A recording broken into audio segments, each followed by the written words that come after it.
نبی پاک صلی اللہ تعالی علیہ وسلم نے حج ایک فرمایا، قربانی حضور جس دن مدینے آئے اس وقت شروع فرمائی، اور ہر سال حضور قربانی دیتے تھے، ہر سال دو جانور ذبح فرمائے۔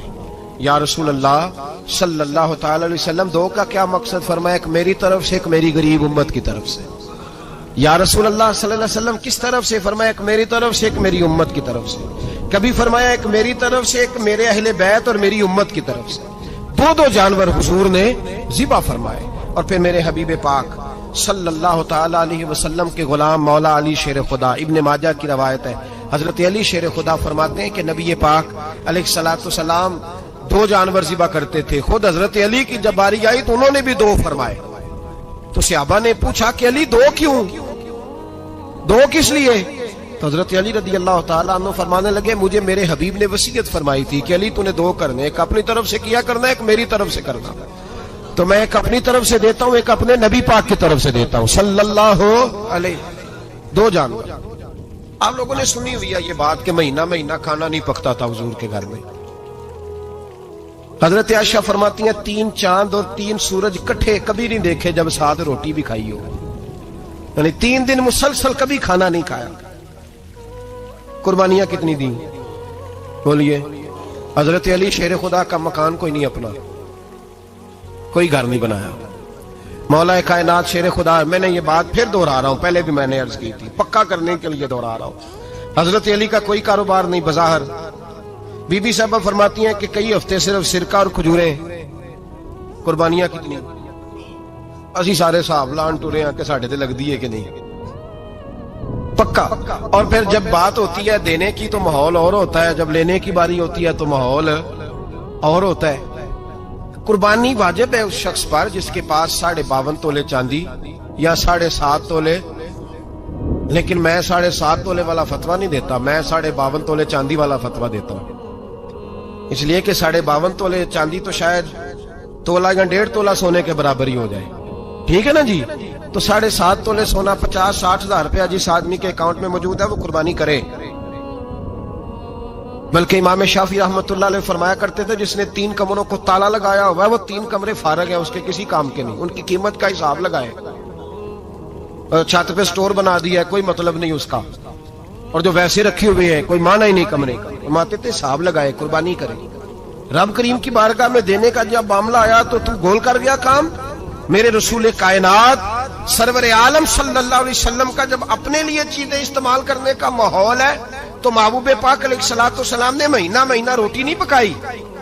یہاں جو آدمی ہر جمعرات کو 4 کلو بکرے کا گوشت پکاتا ہے اور ہر تیسرے دن مرغی کا گوشت لاتا ہے، وہ قربانی کی باری آتی ہے تو کہتا ہے میرے پہ لگتی نہیں۔ وہ ٹھیک ہے ابا جی لے آئے، ابا جی کی طرف سے قربانی ہے، اس دفعہ ابا جی کی، اگلی دفعہ اماں جی کی، اس سے اگلی دفعہ دادی جی کی۔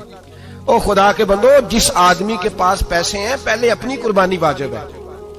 میری بات کی سمجھ آ رہی ہے عزیزوں کو؟ جو آدمی صاحب استطاعت ہے پہلے کس کی قربانی کرے گا؟ وہ کمائی کرتا ہے، اس کے اپنے اکاؤنٹ میں تنخواہ آتی ہے، ابا جی کے اکاؤنٹ میں نہیں آتی۔ اس نے اپنا بینک بیلنس چوری بھی رکھا ہوا ابا جی سے۔ پہلے اپنی قربانی کرے، اگر اس کو شوق ہے، دل کرتا ہے تو ایک اور خریدے، پھر ابا جی کی طرف سے کرے۔ اگر اللہ نے توفیق دیا تو ایک اور خریدے، اماں جی کی طرف سے کرے۔ اور اگر اس کے دل کو اللہ ٹھنڈک عطا کرے، سکون کرے، تو پھر اپنے رسول کی طرف سے بھی قربانی دے، پھر اپنے محبوب کی جانب سے بھی قربانی کرے۔ نبی پاک صلی اللہ تعالی علیہ وسلم نے ہر سال 2 قربانیاں دی، 10 سال، کل کتنی ہوگی 10 سالوں میں بولیے؟ اور جب حضور حج کرنے گئے نبی پاک نے 63 اونٹ ذبح فرمائے۔ ایک اونٹ میں کتنی قربانیاں ہوتی ہیں؟ 63 اونٹ حضور نے ذبح فرمائے۔ اور حدیث بڑی مزیدار ہے، حضرت ابو ہریرہ رضی اللہ تعالیٰ عنہ فرماتے ہیں کہ جب اونٹ ذبح کرنے کی باری آئی تو ہم سوچ رہے تھے، پریشان تھے کہ یہ تو بڑا مشکل ہے ذبح کرنا، بڑا مشکل ہے، اس کو تو نہر کرنا پڑتا ہے، گرانا پڑتا ہے، باندھنا پڑتا ہے، سب سے مشکل کام اونٹ ذبح کرنا ہے۔ تو نبی پاک صلی اللہ علیہ وسلم کی تو عادت کریمہ ہے، اپنے ہاتھ سے ذبح کرتے ہیں حضور۔ وہ ہمارا اللہ خیر کرے، اب اللہ ہی حافظ ہے، ذبح کرنا تو دور کی بات ہے۔ ہمارا جو BA پاس لڑکا ہے نا، اس کو ڈر آتا ہے جانور کے پاس کھڑے ہوتے بھی، کہتے ہیں بچوں کو اندر لے جاؤ، 10 سال کا 12 سال کا اندر لے جاؤ، ذبح کرنا روئے گا۔ اور بس کرو یار، یہ کس قوم سے تمہارا تعلق پڑ گیا ہے؟ ہمارے تو 12 اور 14 سال کے معوذ اور معاذ ابو جال کی گردن کاٹ کے رکھ دیا کرتے تھے، اور تو بچہ بکرا ذبح کرنے سے ڈرا رہا ہے، اس کو کھڑا کر لا کے. قربانی تو جہاد کی ٹریننگ ہے، وہ کھڑا کر، اس کو کہا بیٹا یہاں کھڑا ہو، اللہ کے رستے میں بکرے کی گردن کاٹنی ہے. اگر کوئی شخص خدا رسول کے دین کی مخالفت کرے، کفر کا جھنڈا اٹھائے تو اس کی گردن بھی کاٹنی ہے. یہ ٹریننگ ہے بچوں کے لیے. یہاں عجیب ماحول ہے، ڈر لگ رہا ہے، پیچھے ہٹ جاؤ. اور جس صاحب کی قربانی ہے وہ بھی کوئی 1.5 کلومیٹر کے فاصلے پہ کھڑے ہیں، دور کھڑے ہو کے دیکھ رہے ہیں. نفیس ہی بڑے ہیں جناب، لطیف ہی بڑے ہیں.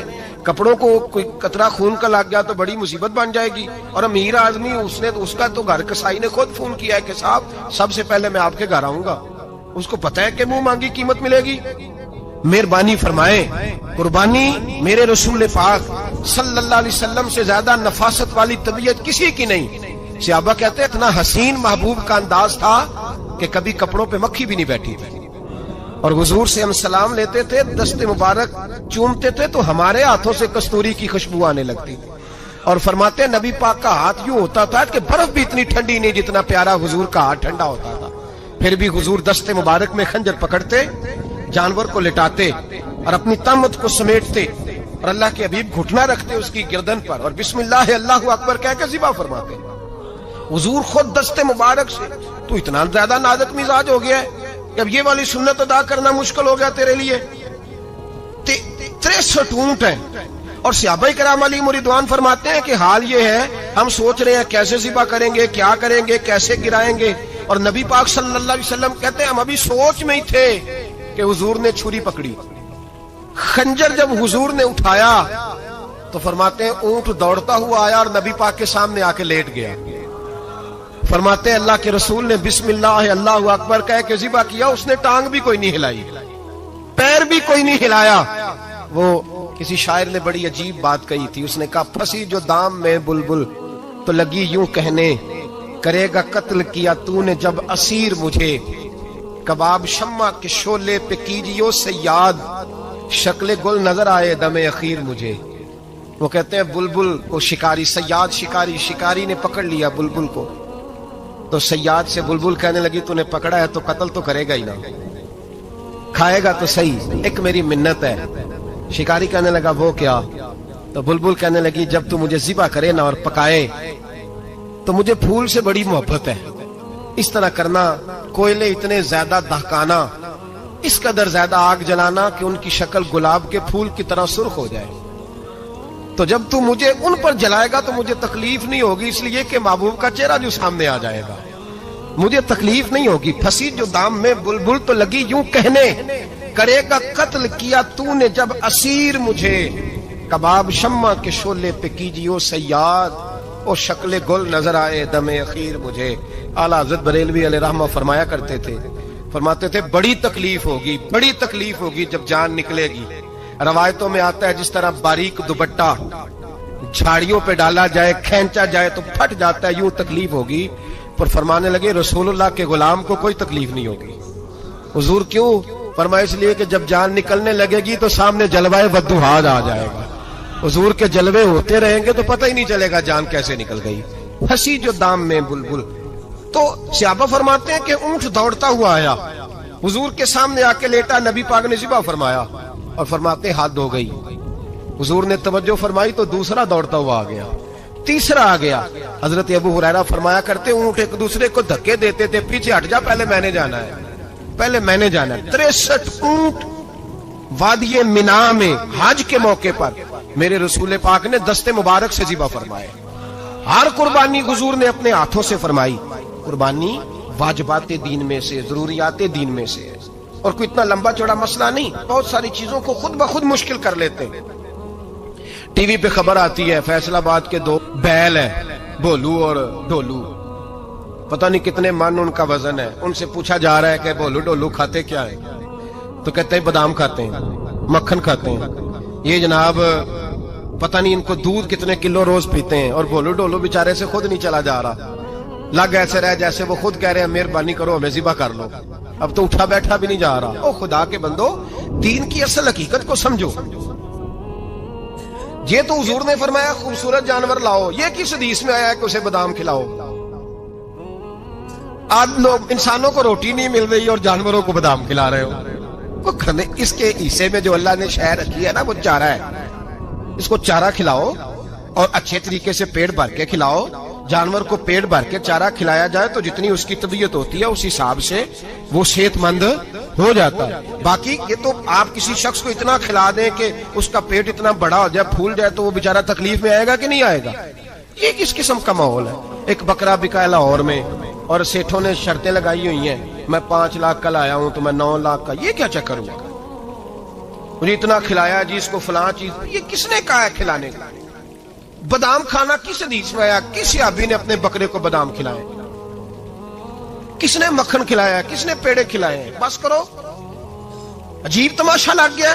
اور یہاں تو اتنی بری حالت ہو گئی ہے کہ عورتیں ناچنے لگی ہیں قربانی کے جانوروں کے آگے, بیبیاں بیچنے لگی ہیں. اللہ کے غضب کو آواز نہ دو. یہ قربانی ہے کہ ہر چیز کا, مذہب کی ہر شے کا مذاق بنا دیا ہے.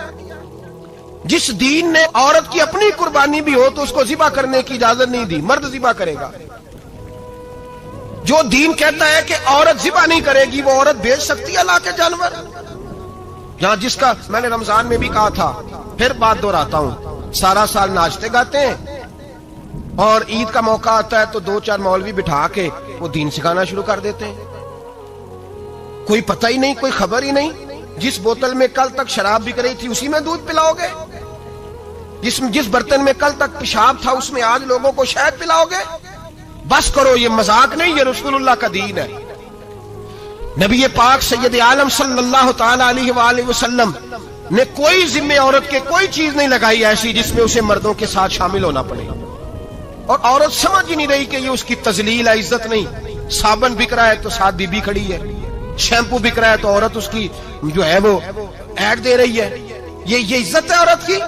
رسوا کر دیا تم نے ہر شے میں عورت. اب قربانی کا جانور بھی بی بی بیچے گی؟ غیرت کہاں گئی اس قوم کی؟ میرے رسول پاک سرور دو عالم صلی اللہ تعالی علیہ وسلم کو کسی نے آ کے کہا فلاں قبیلے کے لوگوں نے عورت کو سربراہ بنایا ہے, عورت کو آگے لگا لیا. فرمایا تباہ ہو گئے وہ لوگ انہوں نے عورتوں کو اپنے آگے پیشوا بنا لیا. جس رب نے عورت کو نبوت نہیں دی, امامت کرنے کا حق نہیں دیا, کس چکر میں لوگ پڑ گئے؟ 5 لاکھ کا جانور کس لیے لائے ہو؟ 5 لاکھ کا تفاخر کے لیے, دکھانے کے لیے؟ تو اگر 50,000 کا 60,000 کا بھی جانور لاتا تو اچھا آ جاتا. اور 50,000 کا جانور لائے تو 5 لاکھ میں کتنے آتے ہیں بولے؟ تو 10 جانور ذبح ہوں گے تو کتنے غریبوں تک گوشت جائے گا, کتنے گھروں کا بھلا ہوگا. ہر چیز کا چکر الٹا کر دیا گیا ہے. اور صرف حج کے لیے ہوتی تو میرے رسول پاک ہر سال قربانی نہ کرتے, اور میرے نبی پاک قربانی دینے کا حکم. ایک اور بات بڑی لوگ پوچھنے لگے, کہتے جی گائے کی ہوتی ہے, بھینس کی بھی ہوتی ہے کہ نہیں؟ چلو جی اب نئی بات نکل آئی. حدیث پاک میں لفظ آیا اونٹ کا. نبی پاک نے فرمایا بکرا 1 سال کا, گائے 2 سال کی, اونٹ 5 سال کا. حدیث میں لفظ آ گیا اونٹ کا. آپ کو بندہ کہے پہلے بتائیں نار کا کہ مادہ کا, تو میں کدھر سے آپ کو حدیث نکال کے دوں جس میں نر بھی اور مادہ علیحدہ علیحدہ ہو؟ حدیث پاک میں ذکر آ گیا دمبے کا, مینڈے کا. اب باقی جو سارے جاگ رہے ہیں نا, آپ غور فرمائیں, باقی ایک بکرا ہے, ایک چترا ہے, ایک دمبا ہے, ایک دیسی بکرا ہے, ایک پہاڑی بکرا ہے, تو علیحدہ علیحدہ لفظ کہاں سے نکال کے دیے جائیں؟ یہ ساری انواع ہیں, اقسام ہیں, نوع ہیں. اسی طرح بھینس بھی گائے کی ایک قسم ہے. امام اعظم ابو حنیفہ فرماتے ہیں النوع منہ, یہ اس کی ایک قسم ہے, نوع میں سے ہے, گائے کی نوع میں سے. آپ عام لفظ بولتے ہیں تو کہتے ہیں بکرا چترا گائے بھینس, عام لفظ ہے نا. تو جب گائے کہہ دیا تو اب کو بندہ کہے گائے آیا تو پہلے بتائیں گائے تو ہے تو اس میں بیل شامل ہے کہ نہیں؟ تو گائے کی جتنی قسمیں ہیں نا, ہمارے محدثین بھینس کو گائے میں شامل کرتے ہیں. بھینس گائے کی ایک قسم ہے. تو نبی پاک صلی اللہ علیہ وسلم نے جب گائے کا لفظ استعمال کیا تو بھینس اس کے اندر آ گئی. تو اگر گائے کی قربانی جائز ہے تو بھینس کی قربانی بھی جائز ہے. اگر بیل کی قربانی جائز ہے تو کٹے کی قربانی بھی 100% جائز ہے. اس کے اندر 7 حصے ڈالے جائیں گے, اسے قربان کیا جائے گا, یہ جائز ہے. اگر آپ صریح لفظ نکال کے دکھانے کو کہیں گے تو پھر تو بڑی چیزوں میں لوگ الجھ جائیں گے. پھر کیسے نکالا جائے گا خسی کی جائز ہے کہ نہیں، جو خسی نہیں اس کی جائز ہے کہ نہیں، فلاں کی؟ تو ان تفصیلات، ہاں بہت ساری چیزوں کی تفصیلات حدیث میں ہیں لیکن ساری چیزوں کی موجود نہیں۔ اس لیے میرے عزیز یاد رکھیں، بھینس کی قربانی بھی ہوگی، گائے کی بھی ہوگی، بیل کی بھی ہوگی، کٹے کی بھی ہوگی، جن کی نہیں ان کی نہیں۔ ہم نے کبھی کہا ہرن کی قربانی بھی ہوگی یا مرغی کی قربانی بھی ہوگی۔ تو حدیث مبارکہ کے اندر جو چیزیں موجود ہیں ان کی جتنی اقسام ہیں ان سب کی قربانی کرنا ہاں جائز ہے۔ اور میرے نبی پاک صلی اللہ علیہ وسلم نے فرمایا جانور خوبصورت ہو، لنگڑا نہ ہو، کانا نہ ہو، زخمی نہ ہو، خوبصورت جانور لاؤ، اس کو لا کے ذبح کرو۔ لوگ کہتے ہیں چلو اتنے پیسے اللہ کے راستے میں دے دیں، تو یہ کافی نہیں کافی۔ مسلم شریف میں، بخاری شریف میں میرے نبی پاک سید عالم صلی اللہ تعالی علیہ وسلم نے فرمایا 10 ذی الحج کو اللہ کی نظر میں ابن آدم کا سب سے پسندیدہ عمل، لیکن نا 10 ذی الحج کو، کل 10 ذی الحج ہے تو بڑے کام ہو گئے، فجر کی نماز بھی ہوگی، تکبیرات تشریق بھی پڑھی جائیں گی۔ آج فجر سے شروع ہو گئی نا، 9 کی فجر سے لے کر 13 کی عصر تک تکبیرات تشریق پڑھی جائیں گی۔ اللہ اکبر، اللہ اکبر، لا الہ الا اللہ واللہ اکبر، اللہ اکبر وللہ الحمد، اللہ اکبر، اللہ اکبر، لا الہ الا اللہ واللہ اکبر، اللہ اکبر وللہ الحمد، اللہ اکبر، اللہ اکبر، لا الہ الا اللہ واللہ اکبر، اللہ اکبر وللہ الحمد۔ کوشش کریں جب بھی پڑھیں 3 بار پڑھیں۔ تکبیرات تشریق بھی پڑھی جائیں گی، فجر کی نماز بھی کل ہوگی، عید کی نماز بھی ہوگی، لوگ اور بھی کوئی ذکر اذکار کریں گے، لیکن میرے نبی پاک صلی اللہ علیہ وسلم نے فرمایا 10 ذی الحج کو اللہ کو اپنے بندے کا جو کام سب سے زیادہ پسند ہے وہ یہ ہے کہ وہ اللہ کے راستے میں جانور کا خون بہائے۔ حالانکہ نمازیں بھی ہیں، اذکار بھی ہیں، تکبیرات بھی ہیں، سارا کچھ ہے، پر اللہ کو سب سے زیادہ کیا پسند ہے؟ جانور کو قربان کرنا۔ یہ اللہ کو بڑے خوبصورت لفظ نبی پاک علیہ السلام نے فرمایا قربانی کا جانور قیامت کے دن اپنے سینگوں اور کھروں سمیت آئے گا، اور جس نے قربانی کی ہوگی اس کی بخشش کروا کے اسے جنت میں لے کر جائے گا۔ تو فرمایا ابن آدم کا سب سے پسندیدہ عمل یہ، سب سے پسندیدہ، کہ وہ 10 ذی الحج کو قربانی کریں، کوشش کریں خود ذبح کریں اپنا جانور۔ یہ حضور کی سنت ہے۔ یہ نہ ہو سکے تو نبی پاک صلی اللہ علیہ وسلم نے اپنے ہاتھوں سے ذبح کرنے لگے حضرت فاطمہ کا جانور، تو فرمایا فاطمہ ادھر آ کے اس کے پاس کھڑی ہو جاؤ، میں تمہارا جانور ذبح کرنے لگا ہوں۔ اپنے جانور کے پاس کھڑے ہوں۔ ہمارا مقصد دین اسلام کی حقیقی تعلیمات کو عام کرنا اور مسلمانوں کے ایمان کو مضبوط بنانا۔ ہماری ویڈیوز دیکھیں، سیکھیں اور دین کی روشنی دوسروں تک پہنچانے میں ہمارا ساتھ دیں۔ سبسکرائب کریں، بیل آئیکن دبائیں تاکہ آپ کو ہماری نئی ویڈیو کی اطلاع سب سے پہلے ملے۔